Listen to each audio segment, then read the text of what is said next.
قل إن صلاتي ونسكي ومحياي ومماتي لله رب العالمين لا شريك له.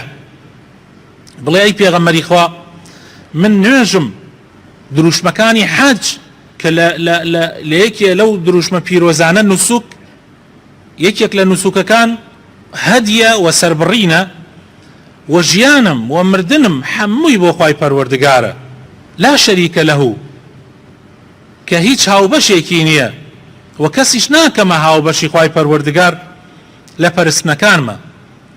خۆشەویستەکانم، ئێمە خوای تەعالا دروستی کردوین بۆ ئەوەی بیپەرستین. وما خلقت الجن والإنس إلا ليعبدون.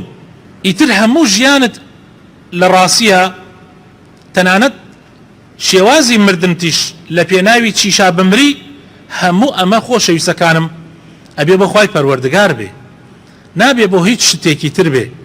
هەموو کارەکانی ژیانت، هەموو کردەکردارەکانت ئەگەر بۆ خوا بێ ئەبێ بە عیبادەت، ژیانت ئەگەر بۆ خوا تەرخانی کەی ئەبێ بە عیبادەت، و مردنتیش لە پێناوی خوای پەروەردگار و دینەکەی خوا و بەرنامەکەی خوا و بەجێهێنانی فەرمانەکانی خوا هەر عیبادەتە. بۆیە ئەبێ زۆر زۆر ئاگامان لێ بێ. ئەم ئاەتە زۆر ترسناکە و ترسێنەرە. خەڵکانێک هەیە بەڕاستی نوێژی بۆ خوا نییە، تەنانەت نوێژیشی ئەیکا بەس بۆ خوا نایکا، و عیبادەتەکانی بە تایبەت سەربڕینیشی جاری وا هەیە بۆ خوای پەروەردگار نییە، بۆ غەیری خوا شت سەرە بڕێ.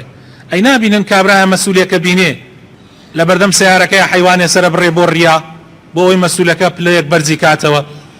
ئەوە نوسوکی بۆ ئەو مەسئولانەتانێ، بۆ ئەو حزب و دەست و دایرانەتانێ. ژیانیشی هەر بۆ ئەوانە، هەموو ژیانێ کاتە قوربانی ئەوان، و مردنیشی هە لە پێناوی ئەوانە. جەلا حتا ئەمێنم لەسەر ڕێبازی فڵان، هەتا ئەمرمش هە لەسەر ڕێبازی فڵان.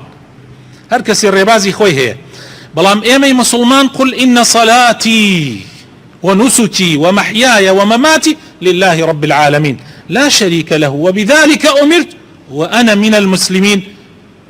إبراهيم فرموي أنا أول المسلمين، ما علين وأنا من المسلمين. أو يكمبو إمش لأوين ولا رسر ربازك أو الروين أو ربازك إبراهيم وبيغمركان لسريبون كالربازي خوا برستيه. بويا شانازي بالربازي هيج كسيكو مكان جگل الربازي خوا او ربازاني دنيا قسم بخوا هموي پوچلا هموي لناو اچه هموي تيا اچه بس ربازي خوا امينته تا قيامت تا اخر جار خوای تعالى بايك نيره مسلمانان هل مجن و يتر او الدنيا كم مسلمانان يتيانا امينه خوای تعالى قيامت لسر كافر كان هلا سينه حتى او لحظه برنامج خوا امينه امان شانازي بالربازي كسو مكه إلا بالربازي خوا ونبي وأويك في غمران لسريبون.